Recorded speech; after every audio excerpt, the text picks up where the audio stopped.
Bienvenida Clara Kovacic a Día y News, ¿cómo estás? ¿Cómo va? ¿Todo bien? Gracias por tenerme acá. Al contrario, gracias a vos por haber aceptado esta entrevista y también por haberme invitado a la van premier de la película El último zombie, que para eso es la convocatoria en el día de hoy.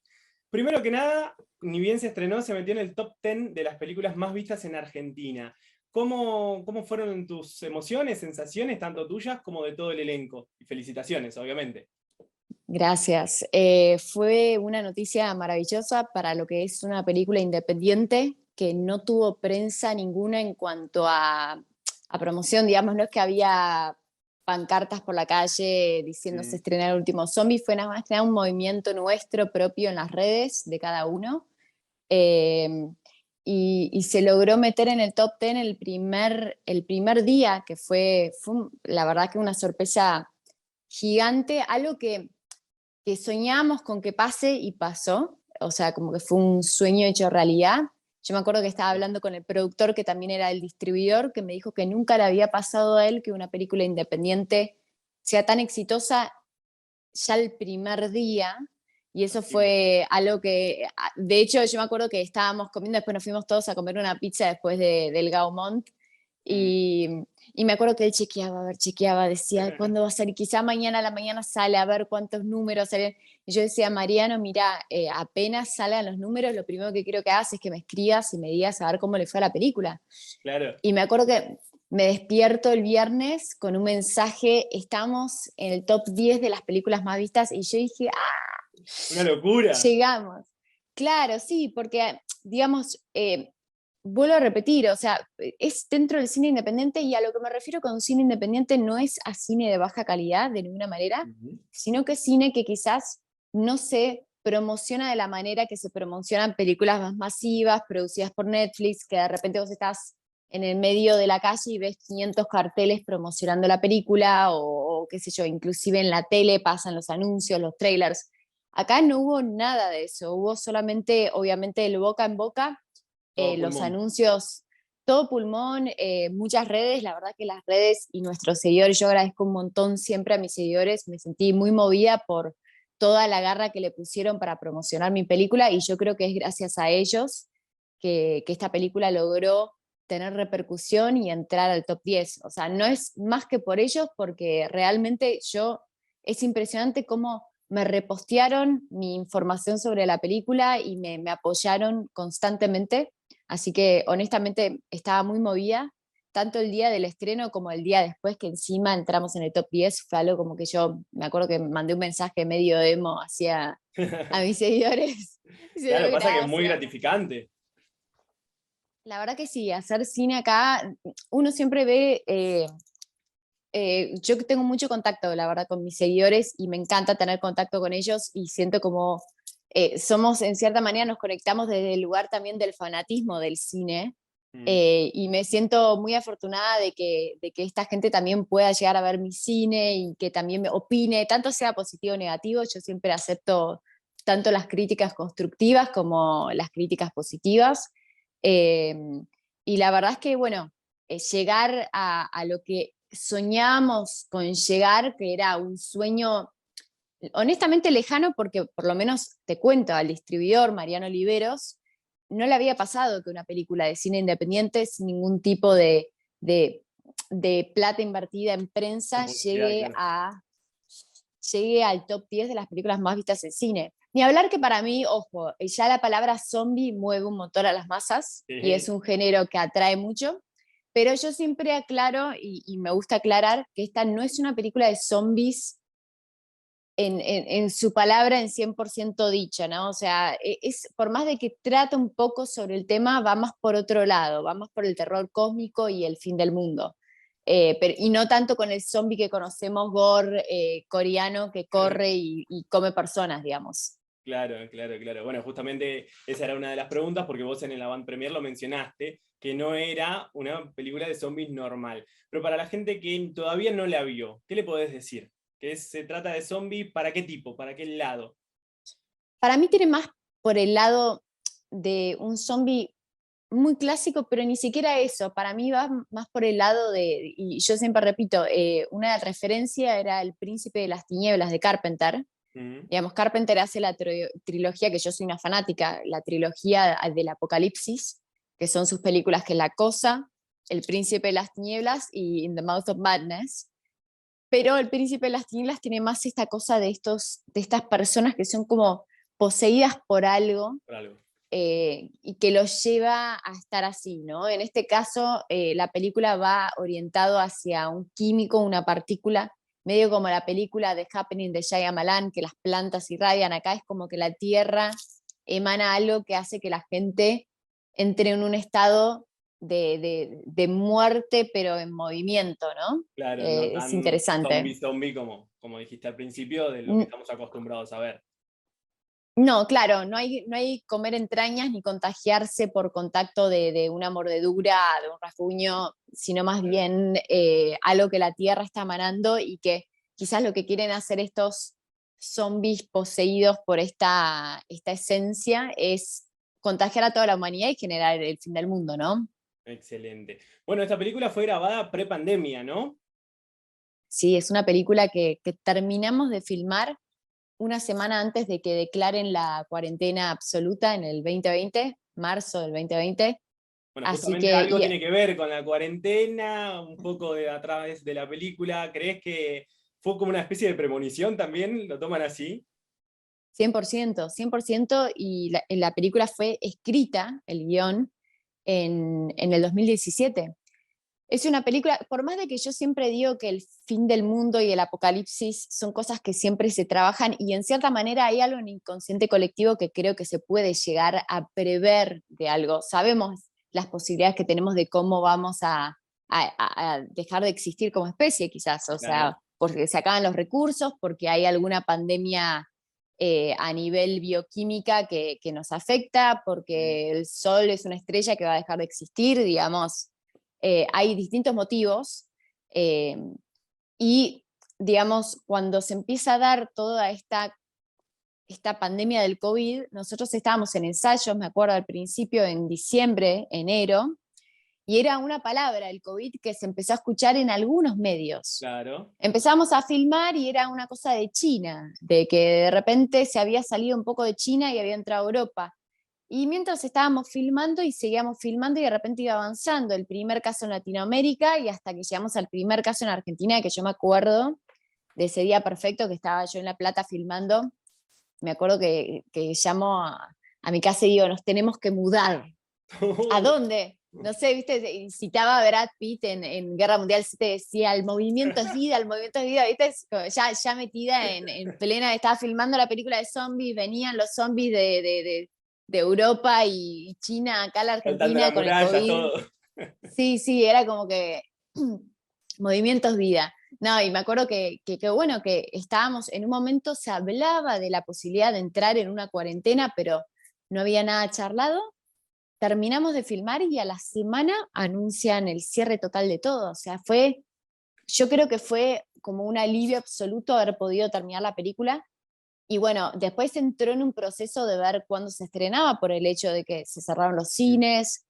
Hubo un momento de postproducción que tuvo su tiempo, eh, y más todo lo que es el tramiterío de Inca que separó que esto, que lo otro, terminó haciendo que la película recién se estrene, eh, casi más de 2 años después de haberse terminado. Una O locura. sea, y es una locura, es algo que pasa, a veces que las películas se extienden para su estreno.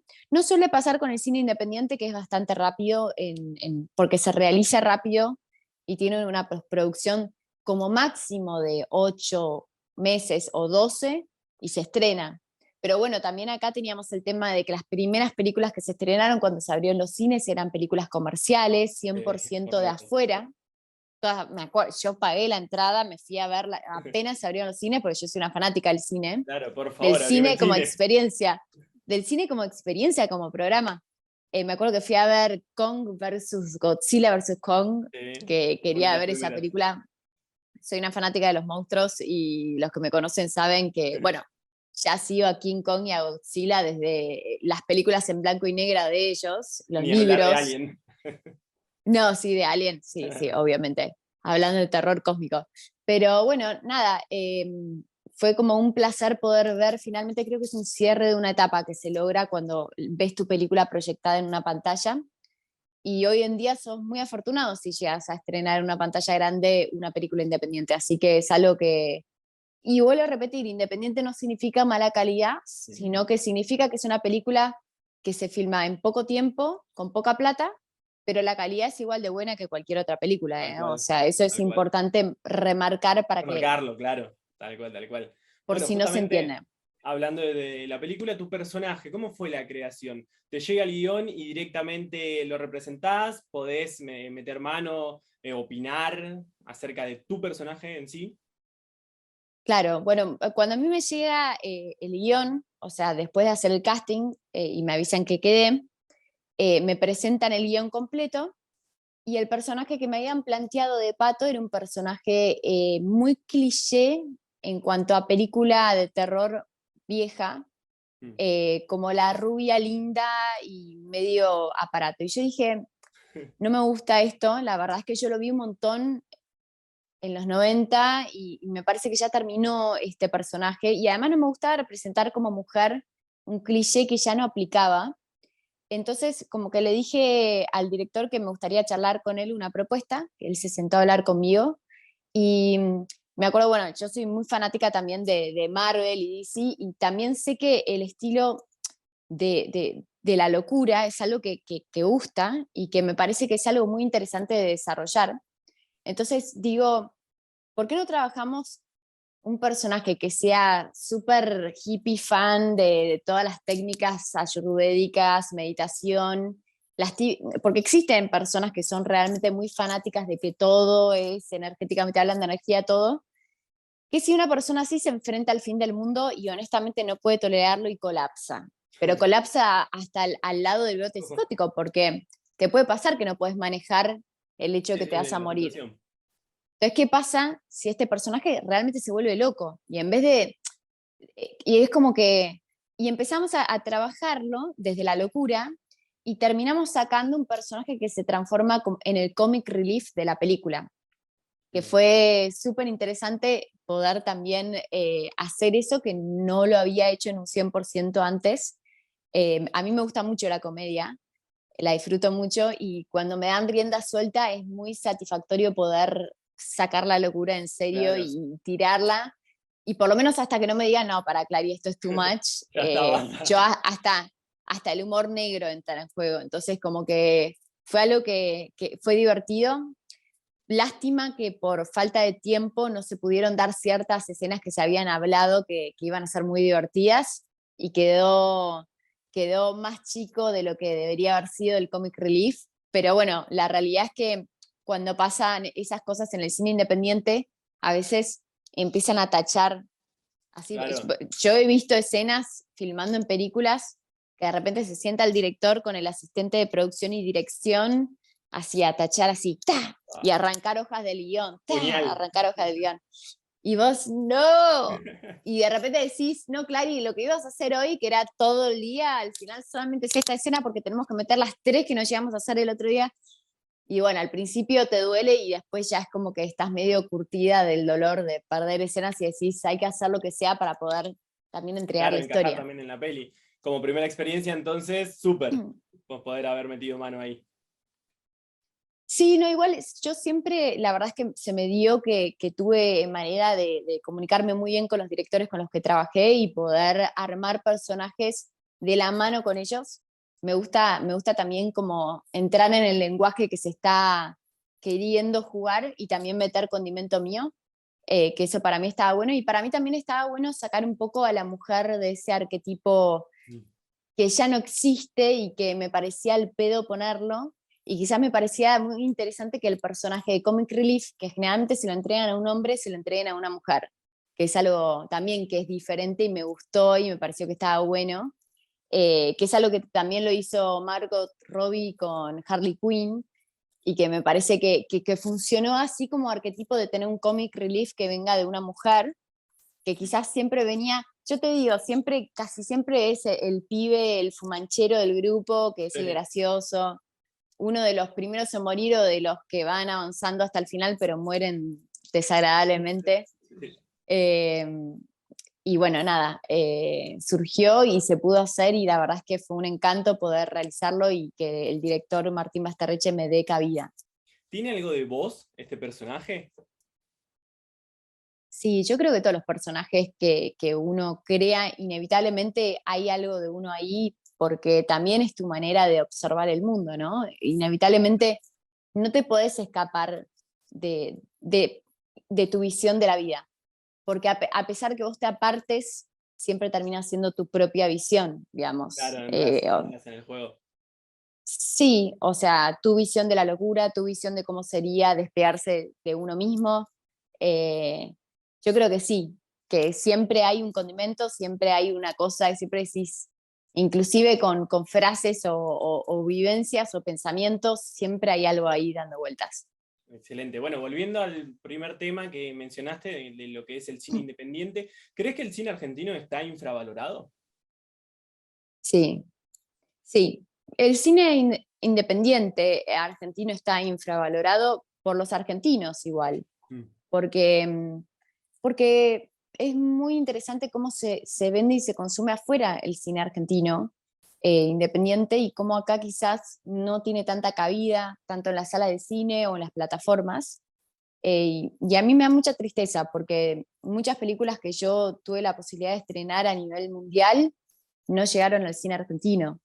Y me dolía mucho pensar en cómo había gente de México que me estaba escribiendo porque había visto mi película, gente de Colombia, gente de Estados Unidos, gente de Turquía que había visto mi película, y de repente en Argentina no se estrenaba en cines, porque habían otras películas más importantes en cartelera.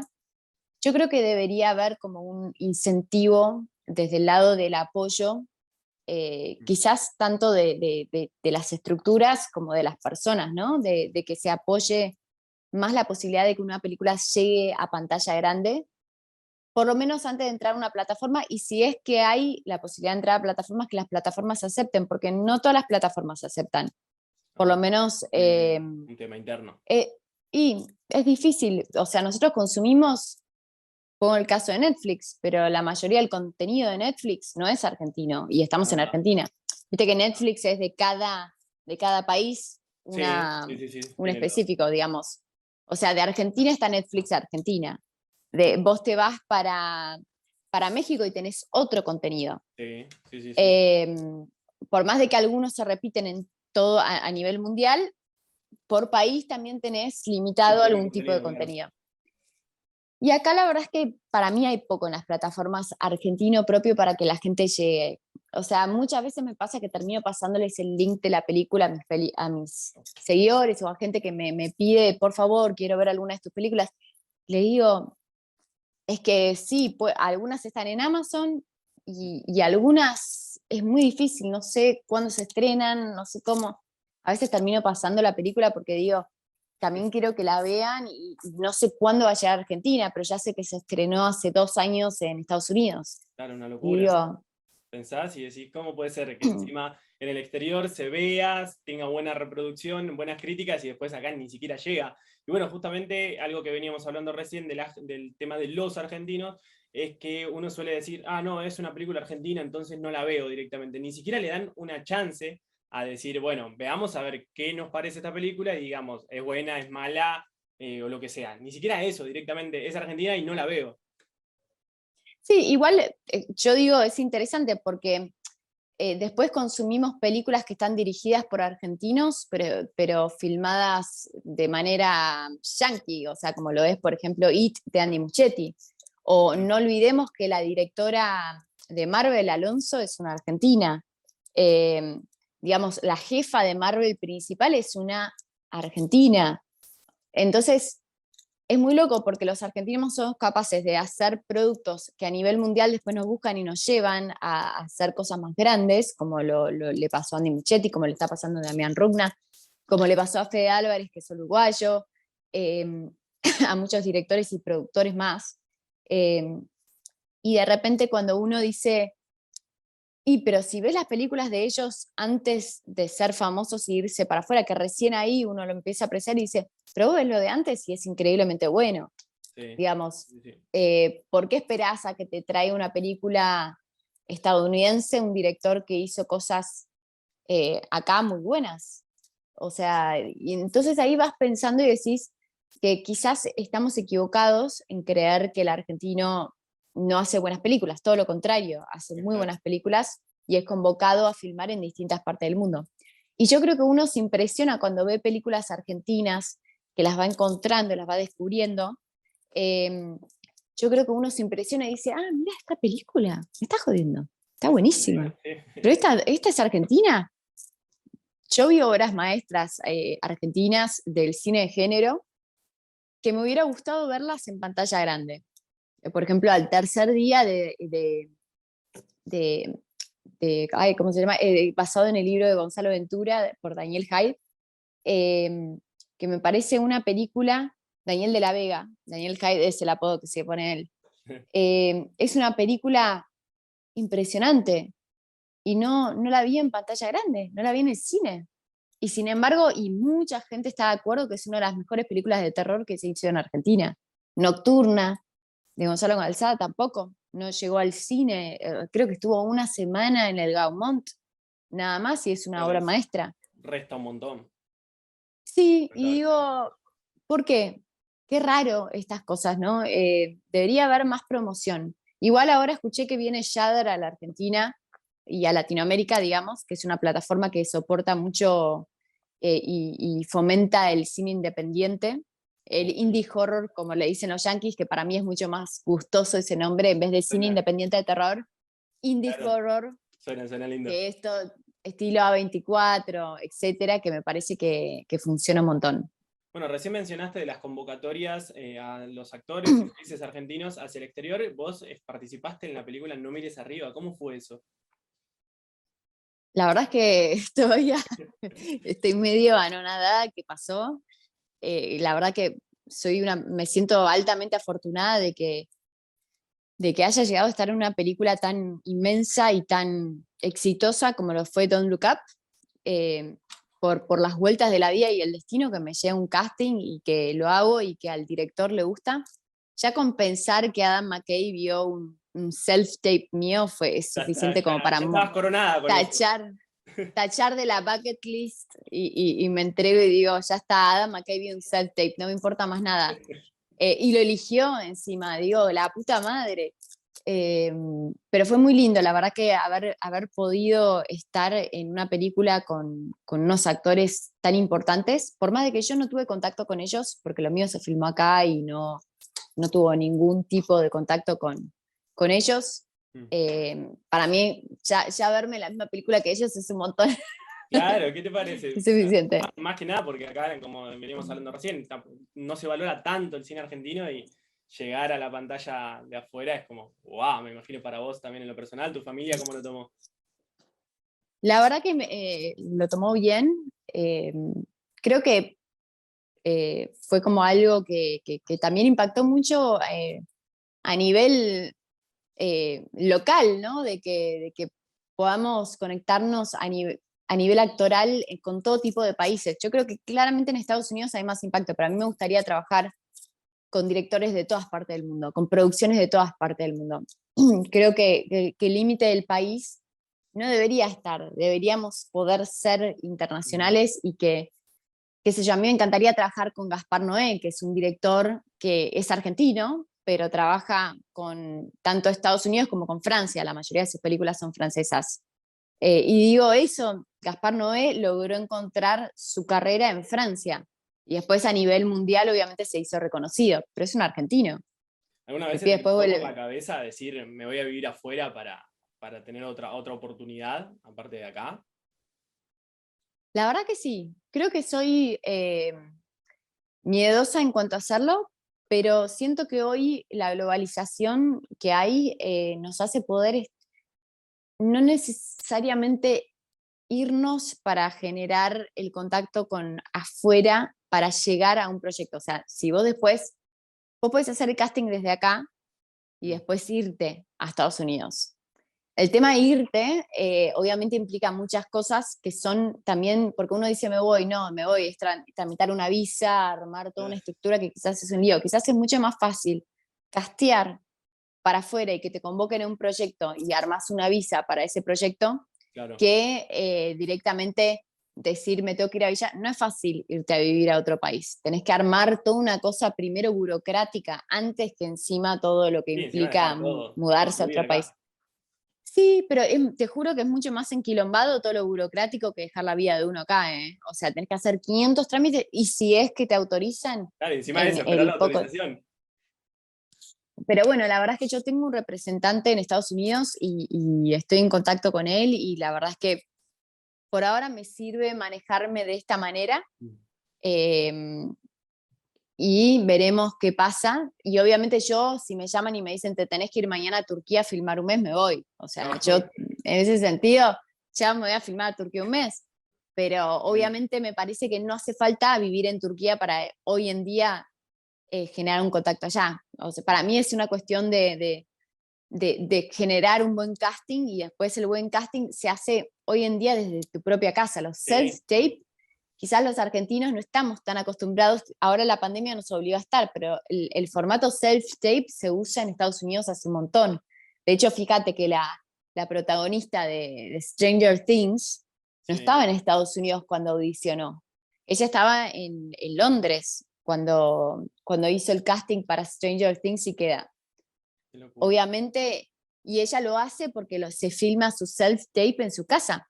Y ella después viaja a filmar la serie, Con las obviamente. posibilidades que nos Esa, trae la tecnología, a veces uno no está al tanto de todo, de toda la magnitud que podés llegar a lograr. exacto, exacto. Es muy lindo, la verdad, que en ese sentido nos dio bastante herramienta a los actores de poder estar más abiertos a posibilidades afuera. Excelente, Clara. Bueno, ¿me querés contar cómo a mí, a los seguidores, a los oyentes, a los que ven esta entrevista, cómo sigue tu carrera? ¿Tenés algún proyecto en mente o algo ya hecho que se pueda Sí, estuve. contar? Puedo contar que estuve filmando El Robo Mundial, que es una serie para Disney. Eso es lo único que puedo contar. Mi personaje, no sé si lo puedo decir el nombre, pero tiene que ver. El personaje tiene el mismo nombre que un personaje de Disney, es lo único que voy a decir. Después de una princesa de Disney. No tiene nada que ver con la princesa de Disney, o sí. Eh, Lo dejamos ahí en pero stand-by. de Star Plus, la verdad es que estoy filmando 2 series actualmente y arranco a filmar otra ahora. Y en junio arranco una película con Lucio Rojas, un director chileno con el que ya trabajé, tanto en Apps como en Muertas Vivas, que la dirige Sandra Arriagada, pero la produce Lucio Rojas. Y vamos a hacer una película de fantasía épica terror, muy al estilo A24, que la verdad que estamos trabajando hace bastante tiempo y a fin de año también vamos a filmar otra, Malevolgia, que es una que venimos también trabajando hace más de un año. Pero bueno, obviamente la Un montón de pandemia y las cosas proyectos, hacen, increíble. sí, la fantasía épica, fantasía, terror es una combinación que para mí siempre funciona. O sea, yo soy una fanática de la fantasía, el terror fantasía, ¿no? Desde la historia sin fin, que uno me puede debatir que eso no es, o de Dark Crystal, hasta lo que es hoy, lo que nos trae a 24, que es muy, quizás algunos se van al folk horror, pero para mí lo que es fantasía, que también se puede cruzar con el folk, porque el folk es lo que es digamos, los mitos, el folclore, que es lo que nos cuenta el folclore, los mitos del folclore, la Llorona, por ejemplo. Eh, Así que vamos a tener un Bien. año con películas muy lindas que la verdad que espero que les gusten un montón. Excelente, quedamos a la espera entonces de eso, estás en pleno auge, la verdad que te felicito, me alegro mucho que sigas creciendo y también obviamente agradecerte por la entrevista y no solo que sos una gran actriz, sino tenés una humildad tremendo y eso es mucho mejor como persona también, eso es excelente y te súper agradezco acá públicamente. No, muchas gracias y muchas gracias por venir al estreno y por estar ahí y por obviamente bancarnos. A mí siempre me es muy muy emocionante Gratificante. que la gente nos... Sí, gratificante y emocionante también que haya tanta gente que nos esté dando esta como visibilidad que está buena que se dé, porque también hace que se, se vean estas películas que por más de que obviamente esta llegó al cine y estuvo en los cines comerciales, eh, muchas veces no pasa, pero sin embargo está la posibilidad de que la gente que es fanática del cine de género pueda ver estas películas y pueda ver contenido. Si es una horror yankee como yo, que somos fanáticos, estamos siempre buscando contenido y está bueno siempre descubrir cosas nuevas. Excelente. Bueno, Clara, ahora sí nos despedimos. Muchas, pero muchas gracias y éxitos para todos estos proyectos y tu futuro personal. Gracias. Nos vemos. Gracias.